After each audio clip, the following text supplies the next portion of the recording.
Are Bile Trolls any good in patch 6.1.3? So I understand there were a few changes for 6.1. Let's take a good look at the Bile Trolls, which I have heard widely praised, and it's just that I'm only getting around to it now, that's life. So how much bile can they spew? More than the average podcaster, I bet. Let's do some more trolling. Recruit for 1050 gold and 250 upkeep. On Ultra, this gets you 16 trolls at 8672 health, a bit more than usual as we might expect. Armor is 60, which is equal to Ice Trolls, 50% better than regulars or River Trolls.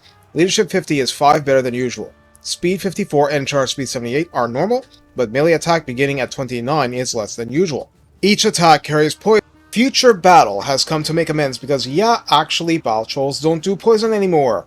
They do stomach acid as their contact effect. What does this do? It's minus 15% speed, which is half a frostbite, so you can still use them like honorary ice trolls, and they do half a discouraged, minus 8 leadership for 10 seconds per application per smackdown. It's not as if you lack for sources of poison, and minus 8 leadership that is not a psychology attack, so it works on undead and demons, makes them even better at shock troop duty.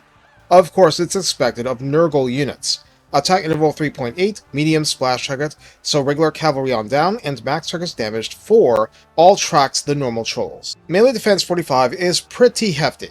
Weapon strength 115 is a little less than ice trolls and stone trolls, but better than others. Split base 45 and armor piercing 70.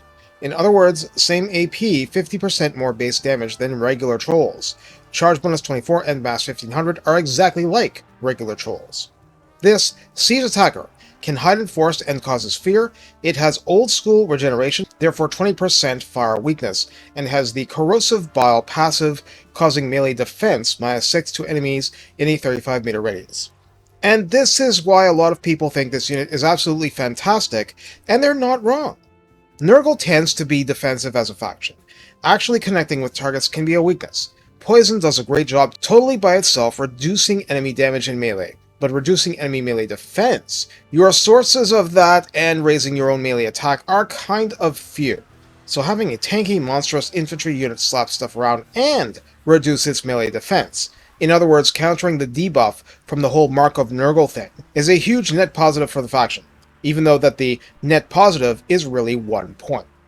In the redline skills for conventional Nurgle lords, Filth Incarnate at 3 pips offers melee defense plus 6 and weapon strength plus 12%, and most factions would slap on melee attack instead, reinforcing how the Corrosive Bile is a big deal.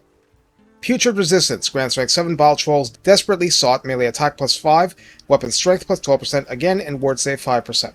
But even within the faction, a Chaos Sorcerer's monstrous strength at 3 pips grants melee attack plus 8, and weapon strength plus 10%.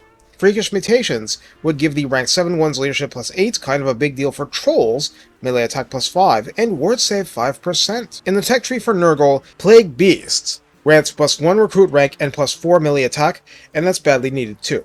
Pox Tally granting leadership plus 5 and melee defense plus 4 isn't a bad thing at all, and The Touch adds weapon strength plus 10% and ward save 5%, doubling up on what the red line can offer. So how do we use Bile Trolls?